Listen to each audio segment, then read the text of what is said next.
Bienvenidos a Zona Kite, el primer programa de TV dedicado al universo del kitesurf.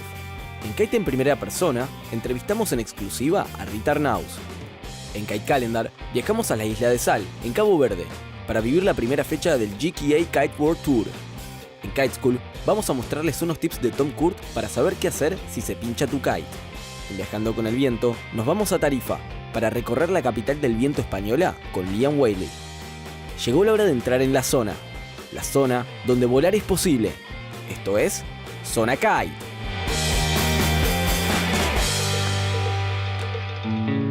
Se podría decir que Rita Arnauz lleva el viento en la sangre.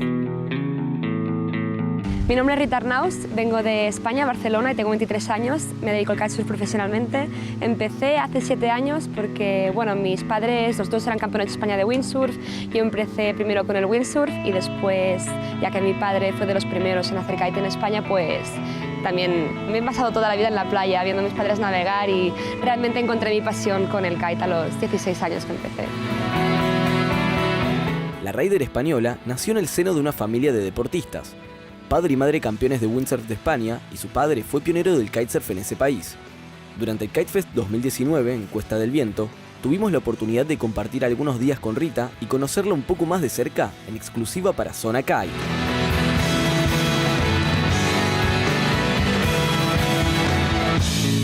¿Cómo comencé con el kite? A ver, yo primero bailaba mucho, la bailarina, y entonces esperaron a que yo pidiera, que me enseñaran a hacer windsurf, porque no me querían forzar, querían que me saliera de mí.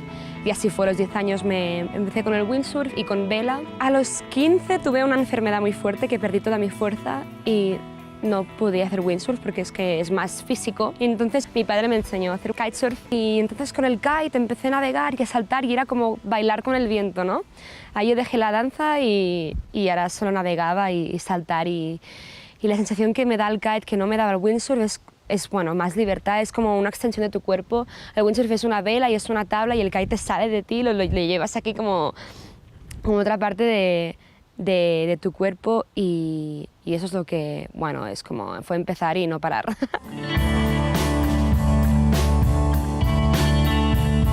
Esta enfermedad que tuve, pasé 5 meses en cama.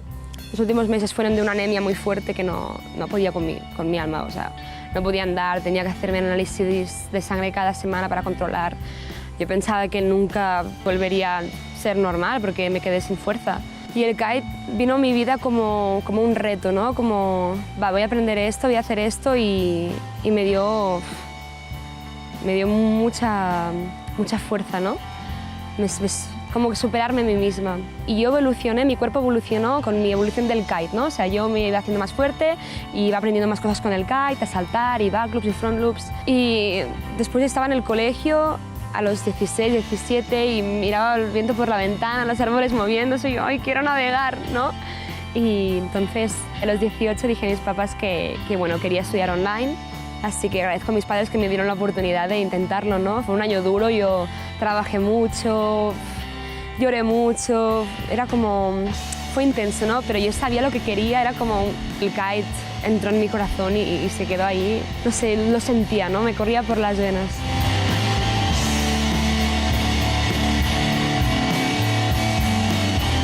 Cuando estoy haciendo el kitesurf me siento libre. Pero el kitesurf en mí es cultura, es viajar, es conocer el mundo y la sensación de ir al agua y navegar es como se me quitan todos los problemas y estoy yo con mi kite y con los elementos naturales.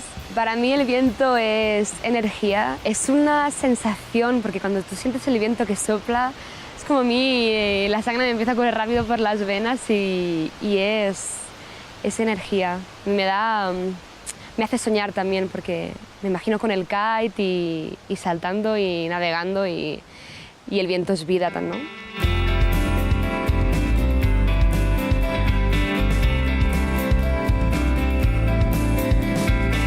¿Por qué freestyle? Me gusta llegar al límite y ver dónde puedo llegar y con el freestyle realmente uno empuja mucho sus límites del cuerpo, uno tiene que estar fuerte y hacer trucos nuevos es tan gratificante, cuando aterriza un truco nuevo es como wow, algo que muy potente o cualquier cosa, es como tan gratificante que no quiero más y más y más. Y unos tips para alguien que está arrancando en freestyle. Primero de todo, si sientes que no evolucionas, que no progresas, que te filmen. Si te ves en vídeo, lo ves todo diferente, porque tú sabes el movimiento, pero no cuadras la imagen. Entonces, si alguien te graba y te ves, pues vas a cuadrar movimiento con imagen y ahí vas a ver lo que estás haciendo mal o lo que puedes cambiar. También el freestyle es súper importante el pop. O sea, si no tienes un buen pop no vas a tener un buen truco, o sí lo vas a tener, pero te va a ser más difícil aterrizarlo. Y paciencia, porque el freestyle no sale de un día para otro, son muchos golpes, muchas caídas, pero se consigue.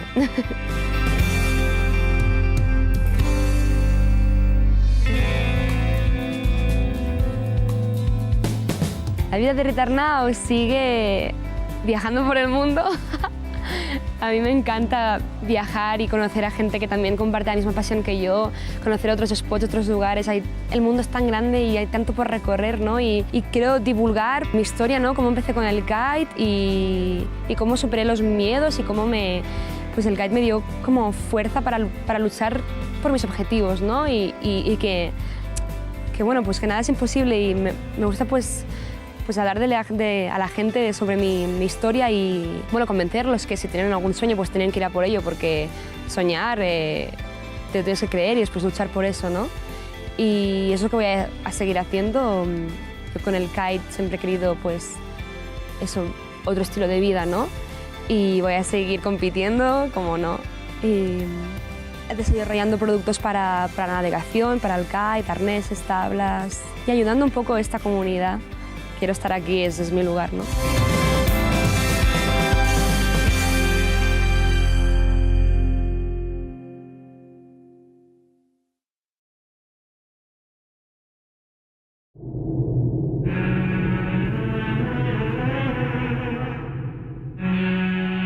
Welcome everybody to the first event of the GK Kitesurf World Cup here on the island of Sal in Cape Verde. As you can see behind me, we have perfect conditions.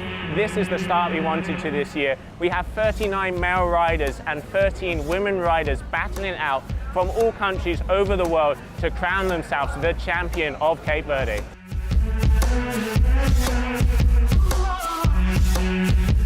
La GKA Kitesurf World Cup tuvo su primera edición en Ponta Preta, en la isla de Sal, en el archipiélago de Cabo Verde.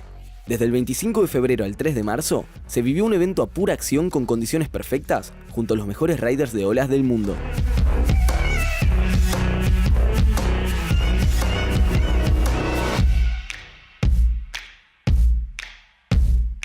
I'm here in Punta Preta. It's one of the best spots in the world for kite, surf and windsurf, all the nautic sport. So the nice thing of this sport, because the wave he break really close to the rock, but he mean close to the rock, but there is this safe distance. The waves start to break like really far away down there, and then it goes tilt down there on the beach. So it's around, we can say like 1.5 kilometers of wave. So this is really nice because you have some nice barrel, the wind is a little bit side off, sometimes side shore as well. So then he give you the chance to do much as possible maneuver on the wave.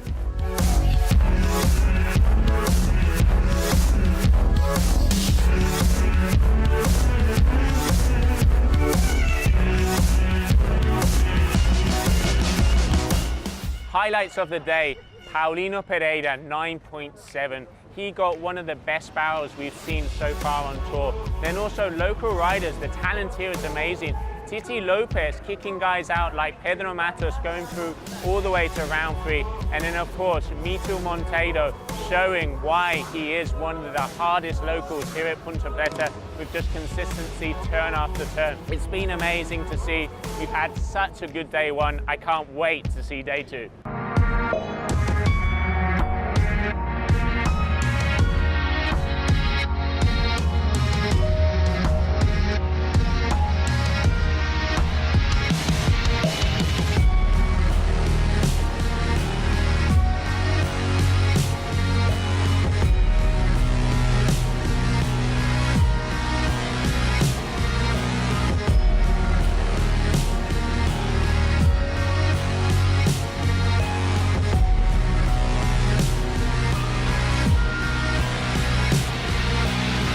And what a day 2 we've had. We've got through the single elimination. In the men's, Mitu Monteiro winning at his home break. He's been unstoppable, barrel after barrel, vertical turns. That's why he has taken this event. In second position, James Carew coming all the way up through the single, kicking out the likes of Sebastian Ribeiro and Erto Cosolino to go up against Mito in that super final. In third position, Machu Lopez, backside riding, absolutely destroying Punta Preta. And then the surprise rider in this event, Francesco Capuzzo, backside riding, incredible vertical turns, but unfortunately going down against Machu.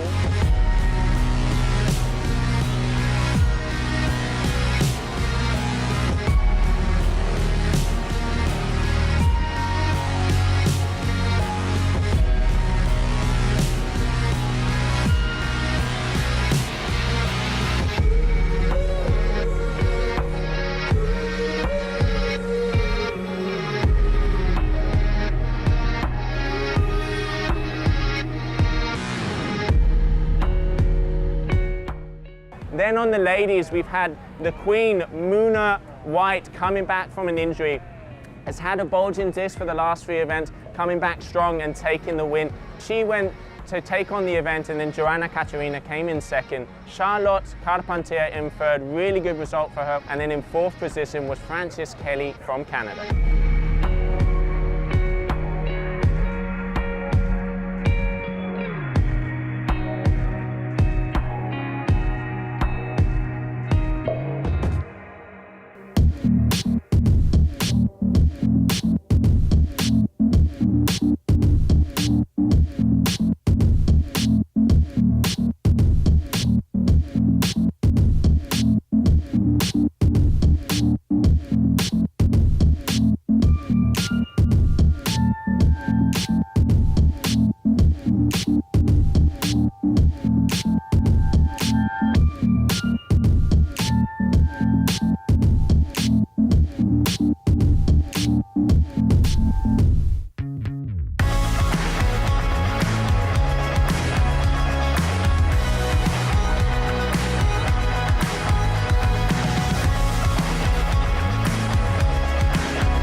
Day 4 here at the GK Kitesurf World Cup in Cabo Verde. What a day 4. We have got through the double eliminations. It's been amazing. One of the main stories, Ayrton Cosolino was kicked out in the single elimination early on by James Carew. He's come all the way up through the doubles, going through riders like Machu Lopez, beating James, claiming his revenge, and then he had to meet the wizard, Mito Monteiro.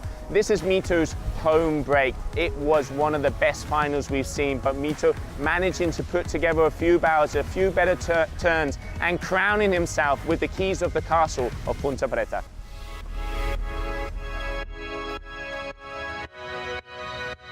But then Mito come to me to say, yeah man, I wait you in the final, I'm gonna be there, this thing is gonna stay in Cabo Verde. So that motivation, I keep it for go until now. I'm super happy, you know, like to win here in Punta Preta and to have this final with Ayrton. So nice, you know, so I just have fun on the water.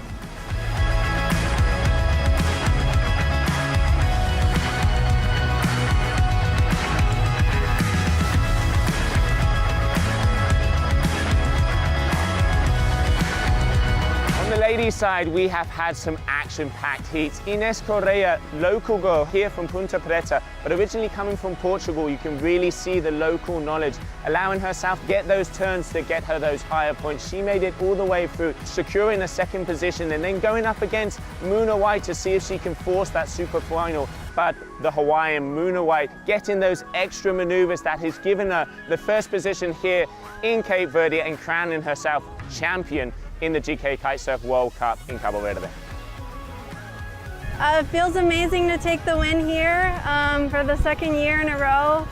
It was definitely a tough battle. A lot of the girls were ripping and Ines was on fire the whole day, so it was a tough one, but I'm really glad to come up on top.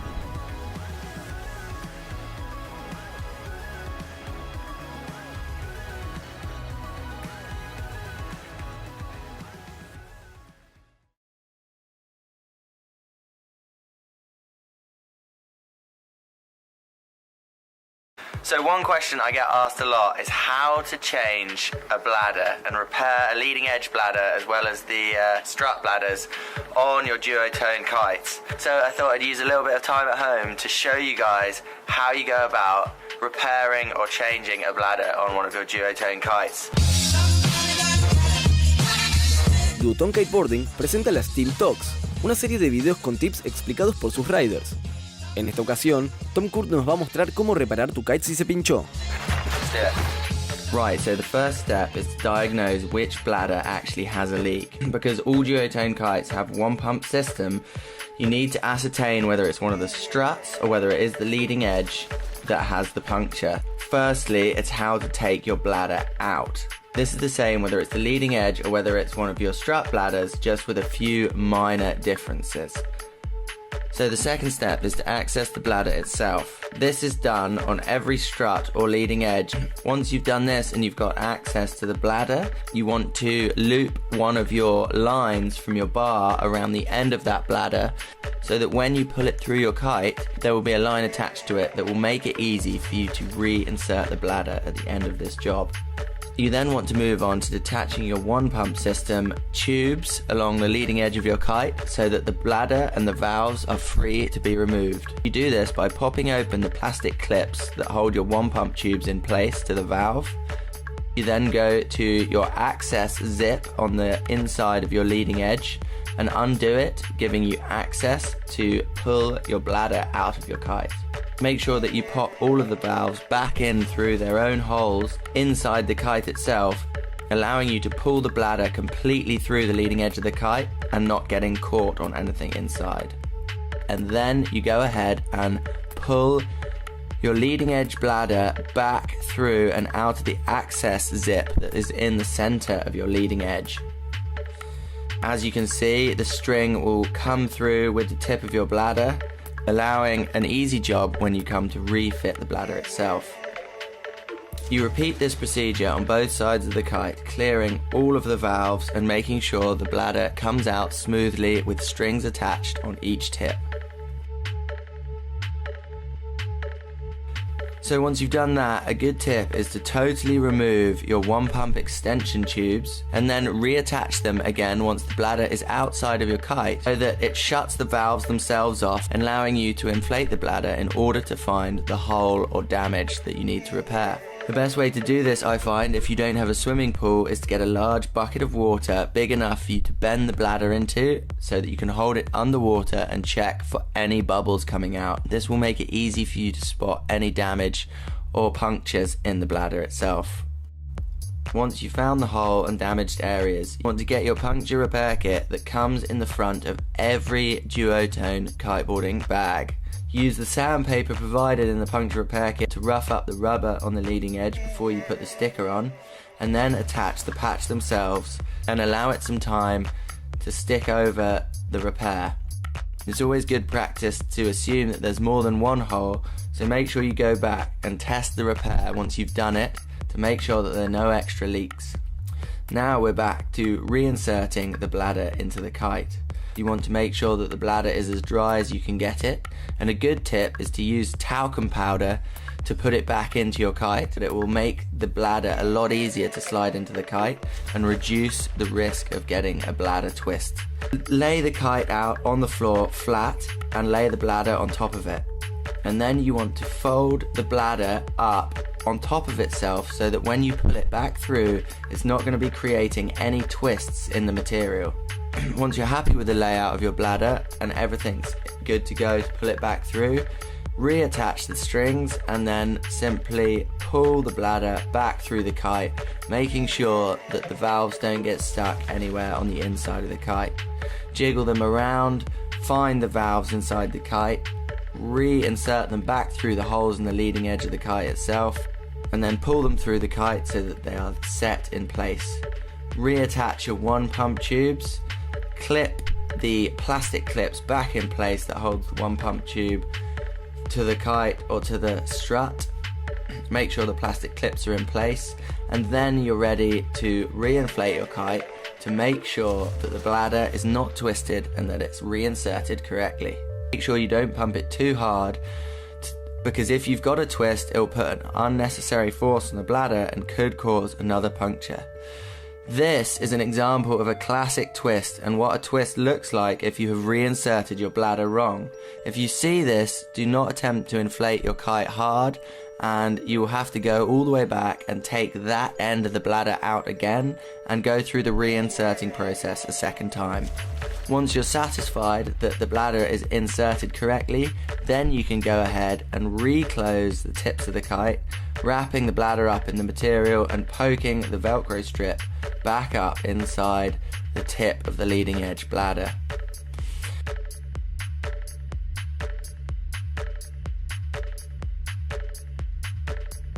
Then inflate the kite hard again and let it sit outside for a few hours whilst you make sure that it has no more punctures. There you go. Right, off to the beach then. Session time.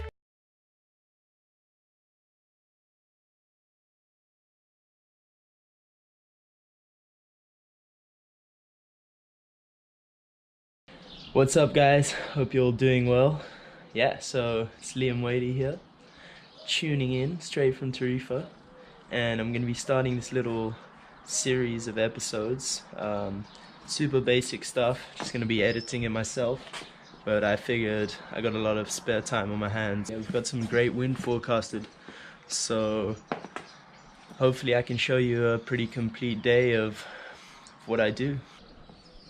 So from here I can see what the wind's doing, if it's picking up, going down, where it's coming from, and I kind of plan my day. Alright, so the plan for today is go get some coffee, get some emails done, yeah, and hopefully the wind starts picking up after that. Getting into the range, not a bad ride. No es casualidad que Liam Wadey sea uno de los riders más talentosos del circuito de freestyle. El español, quien hace ya un tiempo decidió mudarse a Tarifa, nos lleva a conocer cómo es un día viviendo en ese increíble lugar en su primer vlog.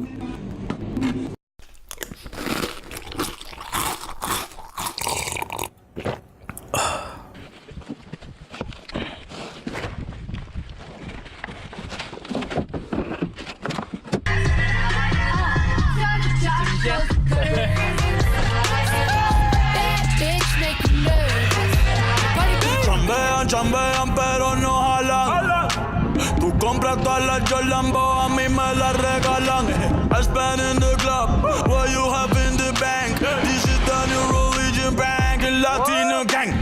Está toda servieta, pero es que en el closet tengo mucha grasa. Ya mudé la Gucci pa' dentro de casa, yeah. Cabrón, a ti no te conocen ni en plaza. El diablo me llama pero Jesucristo me abraza. Guerrero como Eddie, que viva la raza, yeah.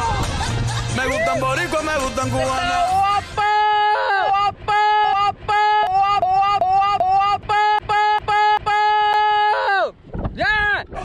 Smoke weed every day. Smoke weed every day. Smoke weed every day.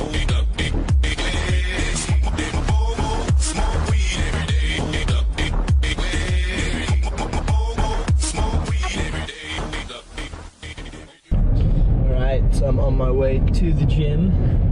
Had a sick kite today, but it's time to do a little workout. Gonna introduce you guys to my trainer, and yeah, hopefully he doesn't push me too hard because I'm pretty tired.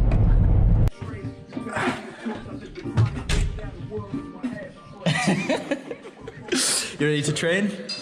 Are you ready? I'm ready. Are you ready? You want to train? Yeah. You want to train with me, man? Come with me. Enjoy. 30.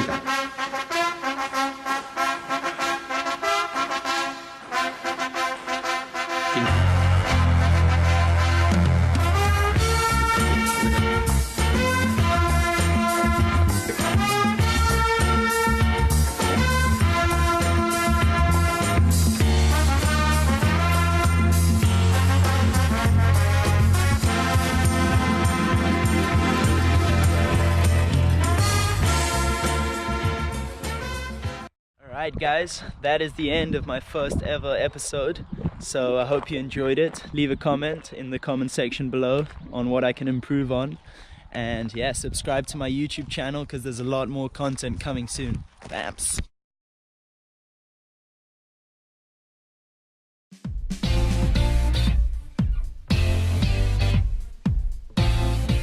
Zona Kite es tu zona. Vos también sos protagonista de nuestro programa. Mandanos tus fotos y videos a info@zonakite.com para compartirlas en nuestras redes sociales. Esto es todo por hoy. Los esperamos en la próxima edición de Zona Kite.